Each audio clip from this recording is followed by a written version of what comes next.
Greetings, Neptuners. Today I will be discussing diversity and inclusion efforts at Penn State University.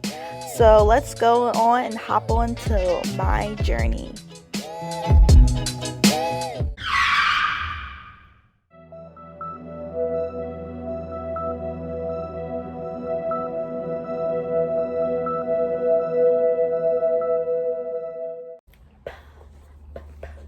So overall this week, I was mainly a hermit this week. And I mainly stayed at home. The craziest thing happened. So actually, my tire got flat. I expect it was some of the children in my neighborhood that did something to it. But back to the main point. We will be talking about diversity and inclusion efforts that are made at Penn State. This is regards to all 19 Commonwealth campuses. I know at some schools it's called branch or satellite, but for here it's Commonwealth campus because overall, no matter what campus you graduate from, it says you graduated from Penn State University. It doesn't say that you just graduated from Brandywine or Altoona, but Penn State, because we're all like one campus but at different locations. So for student government, we actually had a briefing from President Barron, because I'm Educational Equity Director for the Council of the Commonwealth Student Governments. And there was a presentation that I'm going to pretty much go over the main points of what our university is doing in regards to diversity and inclusion efforts. Our university has created the President's Commissions on Racism, Bias, and Community Safety. So there are multiple people of all different departments that are on this committee that's going to be focusing and helping solve the problems that are at stake at our university. So these departments include people of African studies, gender and sexuality studies, and the Dickinson Law, and all these different departments are all merging together to basically create a couple recommendations that the school should do to make themselves anti-racist, which I'll talk about later. And basically it was created to represent a broad representation because it also includes some alumni members, so you overall get multiple perspectives on how to solve this issue. So Penn State decided to take the enterprise approach. This includes a business model that overall directs a reporting line straight to the president. This also included investing in initiatives such as affirmative action, educational equity, and such. And educational equity, I just like to say in broader terms, it's like the fancy name for diversity, inclusion, and equity.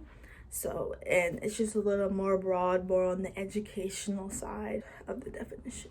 So the first step that the committee overall came to consensus is to basically focus on truth and reconciliation, because you need to look at the past to be able to solve the problems present day and in the future. So this includes hiring a third party. Wasn't specific on who the third party is, to basically who specializes in dealing with these issues to help the diversity and inclusion issues at the university. Also, the Penn State University is also going to invest more in anti-racism work, which includes research and scholarship. We overall goes with the school's mission. This includes addressing a lot of the past policies that have affected minority groups. So recommendation 2 is research, teaching, and learning that basically furthers anti-racism pedagogy and culture. The idea is to create an anti-racism scholarship center that basically links all 24 campuses all together with the unified fellowship programs.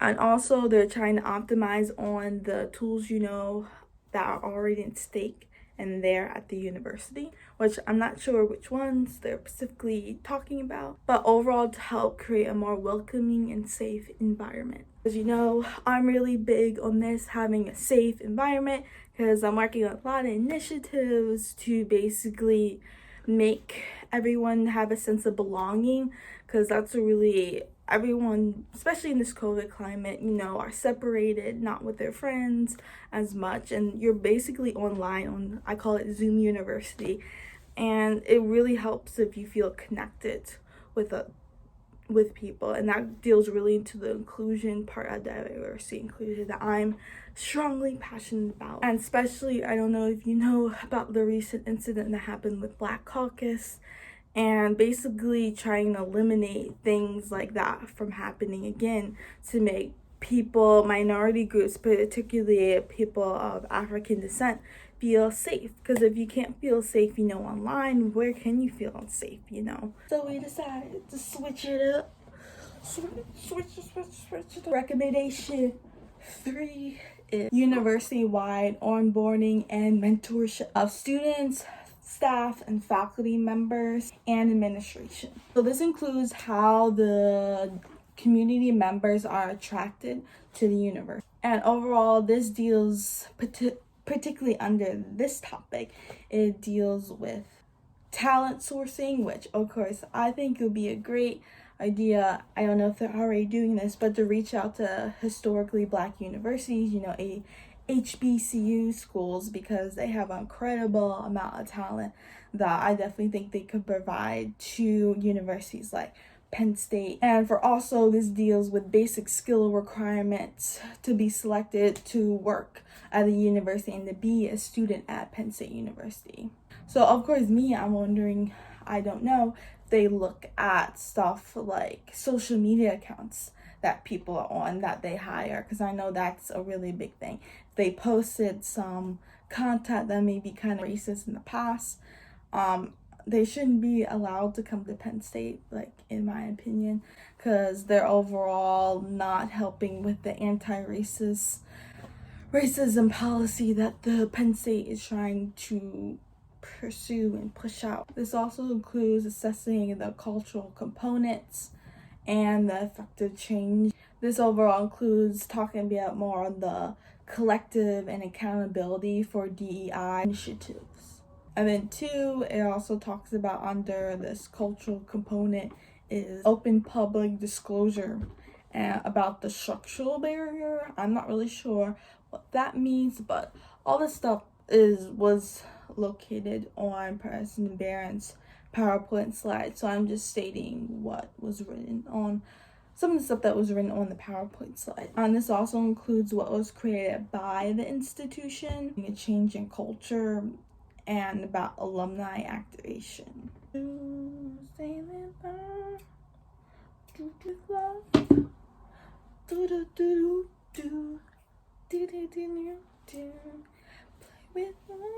Recommendation 4 is accountability, which is necessary. So this includes individual, organizational, and creating a DEI-focused organization change effort. So of course, this is having employees held responsible for advancing DEI issue, as this commission wasn't created for anything, and they need to hopefully have these ideas implemented in all departments in Penn State, and having employees rewarded for professional competencies. Of course, I think of this particularly to minorities that are employed at the university. A big step is making sure not just employing a bunch of minorities, particularly people African descent, into these universities, but also giving them the ability to advance to higher levels and positions, and not have them just stay at the same level, because if they just stay at the same level, they most likely will want to leave, and that reduces retention efforts. So the universities focus on structure, reward,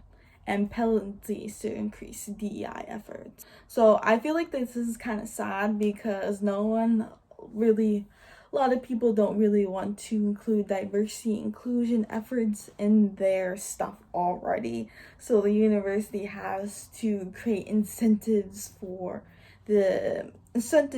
people to actually include diversity inclusion stuff, because sometimes people don't already have the heart to make a campus inclusive to everyone if they already feel they're included, so may not be considering other people. Moving forward, placing accountability on these departments to overall instill these recommendations that the commission overall came up with.